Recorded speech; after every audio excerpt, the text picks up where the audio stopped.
జగన్మోహన్ రెడ్డి గారిని తిట్టడానికి మాత్రం ఆమెను పంపిస్తూ ఉంటారు. నిన్న చూశాను నేను, మానవత్వం లేదు అది ఇది అని మాట్లాడుతుంది. అసలు మీ మార్ఫింగ్లకి, మీ అబద్ధాలకి, మీరు చేసే ఎప్పటికప్పుడు మీ కుట్ర రాజకీయాలకి ఇదేనా అసలు పరిపాలన అంటే? చంద్రబాబు, ఇదేనా నువ్వు ఏదో 40 ఏళ్ళ ఇండస్ట్రీ అని చెప్పుకునే గొప్ప రాజకీయ జీవితం? నీ కొడుకుని తీసుకొచ్చి ఒక షాడో ముఖ్యమంత్రి వాడు ఈరోజు, నువ్వేమి లేవు, నువ్వు ఒక అసమర్థుల్లాగా మూలబడి ఉన్నావు. అదేవిధంగా ఇక నీ కొడుకు ఇష్టం వచ్చినట్టు, వాడికేమీ తెలియదు, ఓనమాలు కూడా రావు రాజకీయాల్లో. అందువల్ల తనకు తెలిసింది ఏంటంటే, నేను భయపెట్టేస్తే, అది కూడా భయం ఈయన పెట్టడం కాదు, ఆ పోలీసుల అధికారం అండగా చూసుకొని పోలీసుల చేతిలో పెట్టుకొని ఇష్టం వచ్చినట్టుగా ప్రతిపక్ష నేతలు ఎవరు మాట్లాడి మీ పరిపాలన బాగాలేదంటే తీసుకుపోవటం.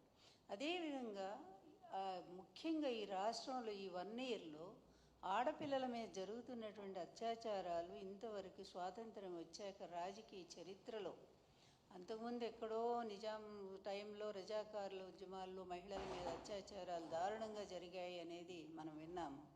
బ్రిటిష్ హయాంలో అలాగే జరిగినాయి. ఎందుకంటే పోరాట వీరులను వాళ్ళు ఆ విధంగానే ఆడవాళ్ళని చెరిచేవాళ్ళు.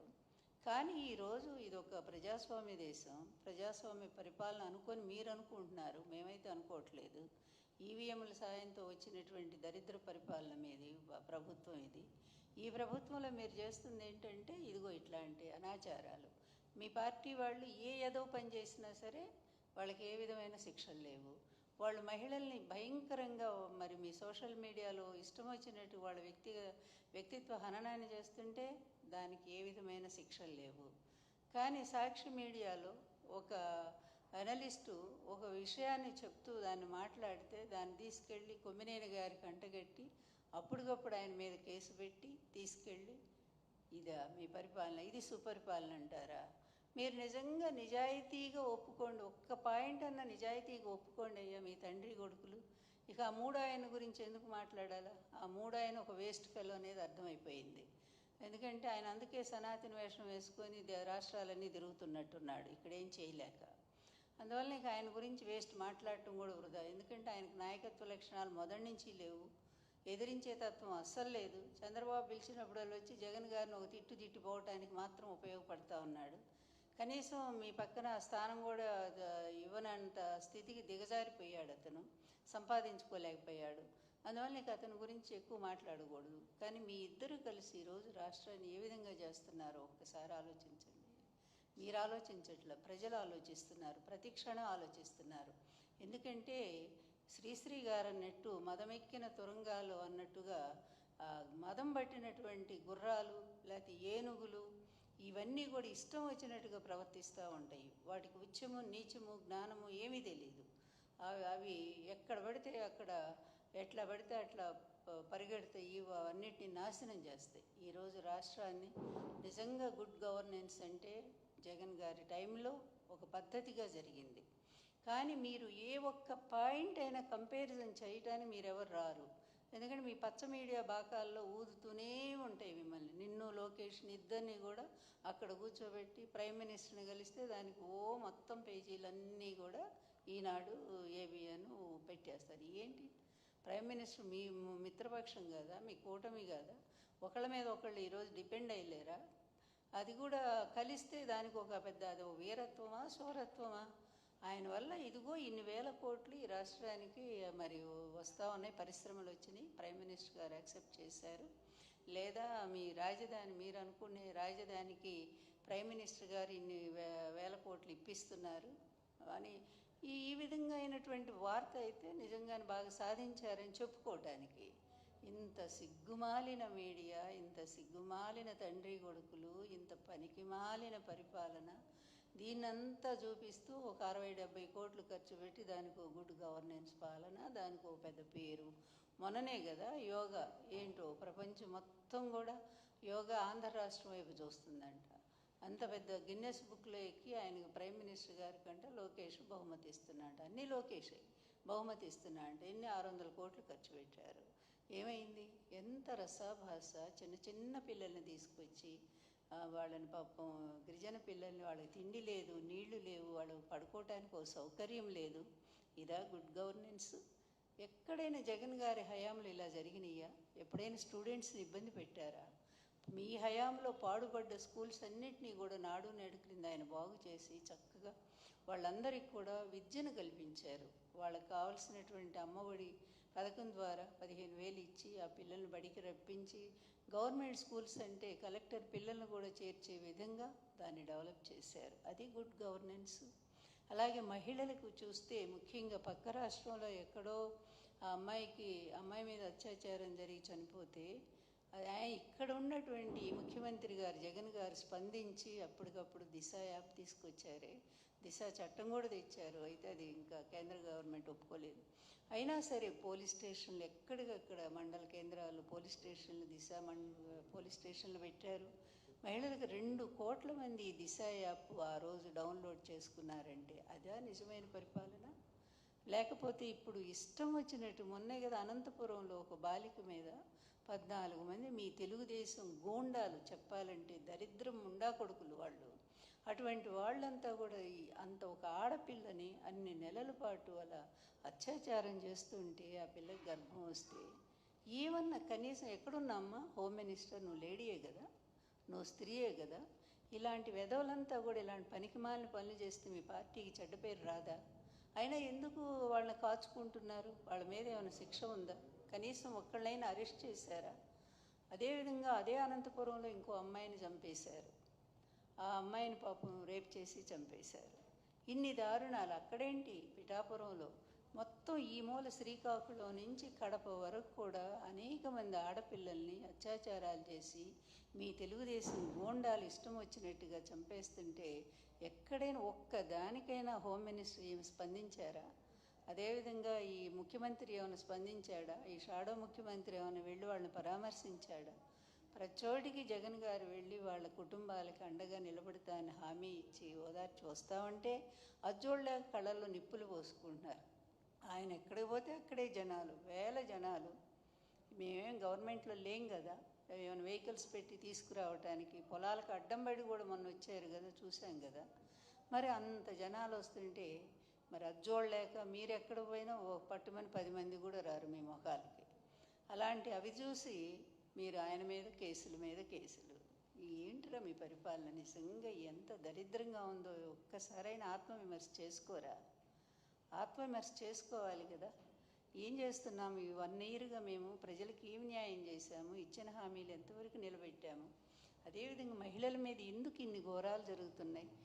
మరి జగన్ గారి టైంలో చేయూత ఏమిటి, ఆసరా ఏమిటి, అదేవిధంగా ఈబీసీ క్రింద ఒకటేమిటి, ఎన్ని రకాలుగా మహిళలకు కొన్ని లక్షల రూపాయలు, 15-20 లక్షల రూపాయల విలువైనటువంటి ఇళ్ల పట్టాలు, స్వయంగా ఇళ్ళు కూడా ప్రభుత్వమే కట్టించి ఇస్తానని అంతమందికి దాదాపు 30 లక్షల మందికి మహిళలకే ఇళ్ల పట్టాలు ఇచ్చారే. అదే పరిపాలన? లేకపోతే వాళ్ళ పట్టాలన్నీ లాక్కొని మీ వాళ్ళు ఆక్రమించేస్తుంటే మీరు చూస్తా ఊరుకుండే ఇది గుడ్ గవర్నెన్సా? మీరు ఆలోచించండి ఒక్కసారిగా. మీరు కాదు, మీరు ఎట్లాగా ఆలోచించరు. ఎందుకంటే అధికారం అనేటువంటి ఒక మత్తులో అవినీతిలో కూరుకుపోయినటువంటి మీ కూటమి ప్రభుత్వం ఈరోజు ఏదో పెద్ద ప్రశ్నిస్తాము అని జగన్ గారి టైంలో వీరనారిలాగా మాట్లాడినటువంటి పురంధరేశ్వరి గారు మీరెక్కడున్నారమ్మా? మీరేం చేస్తున్నారు? మీరేమి దీని గురించి పట్టించుకోరా? మరి ఇంతమంది ఆడపిల్లలు కనీసం మీ పార్టీ తరపునైనా, మీరు పార్టీ అధ్యక్షురాలే కదా, మీరెళ్ళి ఒక్కసారైనా సరే అక్కడ వెళ్ళి ఆ పిల్లలు ఏంటి ఇంత అన్యాయం జరుగుతుందని మీరు మాట్లాడితే కొంచెం గవర్నమెంట్ భయం వస్తుంది కదా ప్రభుత్వానికి. అంటే పరోక్షంగా మీరు మిత్రపక్షం అనేటువంటి పేరుతో చేసే ఏదో పనులన్నిటి కూడా మీరు సపోర్ట్గా నిలబడతారా? అంటే ఈ చెడులో మీరు కూడా ఉన్నారు కదా. కర్త కారయిత చైవ ప్రేరకశ్చ అనుమోదకాః చత్వారో సమభాగినః అని భారతమే చెప్తా ఉంది కదా. చేసే పాపాల్లో కానీ చెడులో కానీ మంచిలో కానీ నలుగురు భాగస్వాములు అవుతారు. కానీ ఇక్కడ 3 ఉన్నారు. అందుకే 3ను గూర్చిరా మొండదయ్యమని శ్రీనాథుడు ఎప్పుడో చెప్పాడు. 3 కలిస్తే అది నాశనమే అయిపోతుంది అన్నట్టుగా ఈరోజు ఆంధ్రప్రదేశ్ పరిస్థితి చూస్తే సర్వనాశనం, అభివృద్ధి లేదు. అమరావతి పేరుతో పెద్ద అవినీతి భాగవతం జరుగుతూ ఉంది అక్కడ.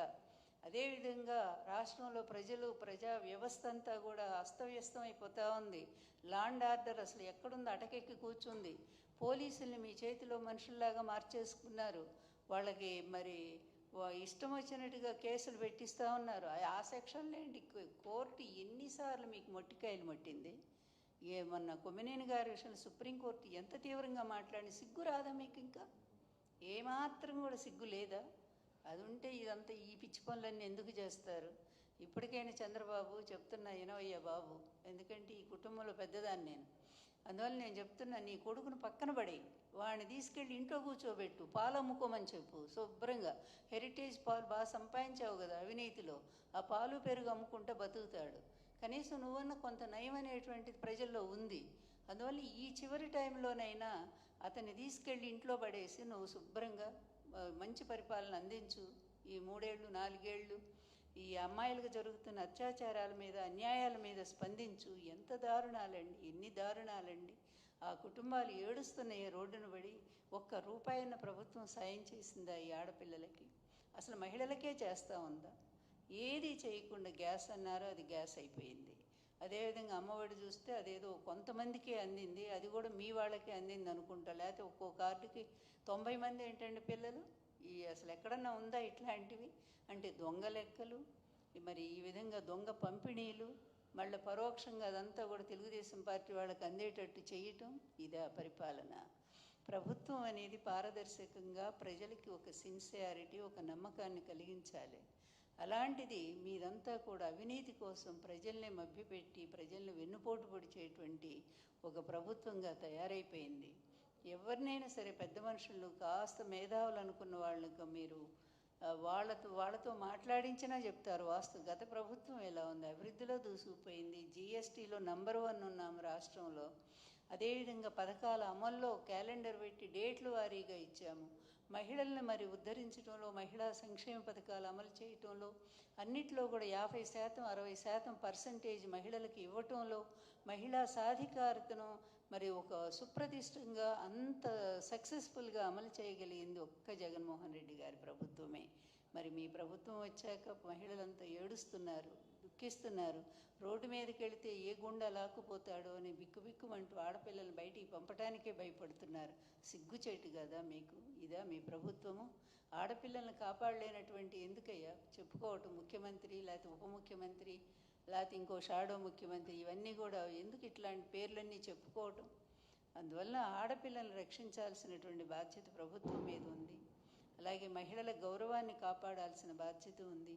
పేదవాళ్ళైనటువంటి మహిళలను పూర్తిగా ఆదుకోవాల్సినటువంటి బాధ్యత కూడా ప్రభుత్వానికే ఉంది. జగన్ హయాంలో ఎలా ఇచ్చారో ఒక్కసారి అవి తెప్పించి చదువుకోండి. ప్రజల్ని అడగండి, జగన్ హయాంలో ఏమేమి అందినాయో తెలుసుకోండి. అన్ని డేటాలు మీ దగ్గర ఉంటాయి, కానీ అమలు చేసేటప్పుడు మాత్రం అన్నీ పక్కకు పోతూ ఉంటాయి. అందువల్ల జగన్ గారి హయాంలో మహిళలకు ఒక స్వర్ణ యుగమది. కానీ నీ హయాంలో ఇది ఒక రాక్షస పాలన. ఎప్పుడో హిరణ్యకశిపుడు, హిరణ్యాక్షుడు వాళ్ళు ఇలాగే ఋషుల్ని, ఆడవాళ్ళని చెరబట్టేవాళ్ళట. సేమ్ ఇప్పుడు నారాసురుడి పరిపాలనలో కూడా మహిళల్ని చెరబట్టేటువంటి దుస్థితి, ఆ విధమైన రాక్షస పాలన ఈరోజు కొనసాగుతూ ఉంది. అందువలన ప్రజలంతా ఎదురు చూస్తూ ఉన్నారు, జగన్నాథుడు ఎప్పుడు వస్తాడా అని చెప్పి. ఈ రాక్షస పాలన అంతం చేసి మళ్ళీ మాకు ఆ జగన్నాథుడే కావాలి అని చెప్పి ప్రజలంతా కూడా కోరుతూ ఉన్నారు. అందువల్ల మీది గుడ్ గవర్నెన్స్ కాదు, వెరీ బ్యాడ్ గవర్నెన్స్ ఇది. అందువల్ల మీకు ఎట్లాగూ ఈ ఆత్మవిమర్శలు లేవు, సమీక్షలు లేవు, మీ పరిపాలన మీకు చెప్పే సలహాదారులు లేరు. సలహాదారులు ఎవరంటే మీ మీడియా, ABN ఆయన చెప్పాలా, లేకపోతే ఈనాడు ఆయన చెప్పాలా? వాళ్ళు బాగుందని రాస్తూనే ఉంటారు, ఎందుకంటే వాళ్ళ డబ్బులు వాళ్ళకి కావాలా. మీరు ఇచ్చేటువంటి ఆ డబ్బుల కోసం వాళ్ళు పిచ్చి రాతలు అలా రాస్తూనే ఉంటారు. ఇక పనికి మాలిన టీవీలు, TV5 ఒకడున్నాడు. వాళ్ళు ఈ విధంగా అబద్ధాలని మరి నిజాలుగా నమ్మిస్తూ ప్రజల్ని నమ్మించడానికి ప్రయత్నం చేస్తూ, కానీ ప్రజలు నమ్ముతారనేటువంటి ఒక భ్రమలో బ్రతుకుతూ వాళ్ళు బాగుపడుతున్నారు, మీరు బాగుపడుతున్నారు. కానీ రాష్ట్రం మాత్రం దివాళా తీస్తూ ఉంది. వచ్చిన సంవత్సరంలోనే 1,60,000 కోట్ల రూపాయల అప్పులు మాత్రం చేశావు. అవి ప్రజలకు ఏం చేశావంటే మాత్రం సమాధానం లేదు నీ దగ్గర. అందువలన ఇంత వరస్ట్ పరిపాలన ఇంతవరకు భారతదేశ చరిత్రలో, ఆంధ్రప్రదేశ్లో ఎంతోమంది ముఖ్యమంత్రులు వచ్చారు, కానీ ఎవ్వరూ కూడా ఇట్లాంటి పనికిమాలిన పరిపాలన అందించలా. ఎందుకు జరుగుతోందంటే అందరికీ తెలుసు, నీ కొడుకు వల్లే ఇదంతా కూడా జరుగుతోంది. లేకపోతే ఎప్పుడైనా ఇలా అరెస్టులు చేస్తారా? ప్రతి ఒక్కళ్ళని అరెస్టులు చేస్తారా? జర్నలిస్టులు గొంతులు నొక్కుతారా? జగన్ గారి టైంలో అలా జరిగిందా? అందువల్ల ఇప్పుడు ఎవరిది రెడ్ బుక్ రాజ్యాంగం నడుస్తూ ఉందనేది అందరికీ అర్థమైంది. అందుకే మీరు నిజంగా రాష్ట్రానికి గుడ్ గవర్నెన్స్ ఇవ్వాలి అనుకుంటే నీ కొడుకుని తీసుకుపోయి ఇంటి దగ్గర కూర్చోబెట్టి చక్కగా నువ్వు పరిపాలించు, నీ మిత్రుడు కలిసి పరిపాలించండి. లేకపోతే మీకు ఇంతకంటే కూడా ఇంకా హీనంగా ఒక్కటే హెచ్చరిక చంద్రబాబు. ఇప్పుడు నీవు నేర్పిన విద్య నీరజాక్ష అని ఎప్పుడో మనం చదువుకున్నాం కదా. నువ్వు ఈరోజు ఏం చూపిస్తున్నావో, మార్గం ఏదైతే చేస్తున్నావో అది రేపు నీకు వర్తించదా? ప్రభుత్వం మారినాక నీ పరిస్థితి ఏంటి, నీ కొడుకు పరిస్థితి ఏంటి? మీరు చేసిన ఇలాంటి పనికిమాలిన పనులకి, ఇలాంటి నిరంకుశమైన పనులకి, ఇవి ఇల్లీగల్ అంటే చట్టబద్ధం కానటువంటి ఈ పనులన్నిటికీ కూడా రేపు శిక్షలు మీకు లేవా? నీ కొడుకు జైల్లో ఉంటే నువ్వు చూస్తూ ఆనందించగలవా? రేపు లేదు, నిన్ను జైల్లో పెడితే నీ కొడుకు ఆనందించగలడా? నీ భార్య ఆనందించగలదా?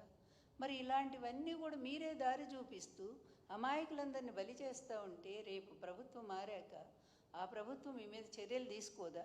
దానికి బలయ్యేది ఎవరు? ముందు మీరే అవుతారు కార్యకర్తల కంటే. నేను చెప్తా ఉన్నాను. దాన్ని ఆలోచించైనా కనీసం నీ కొడుకు బుద్ధి చెప్పరా మీరు?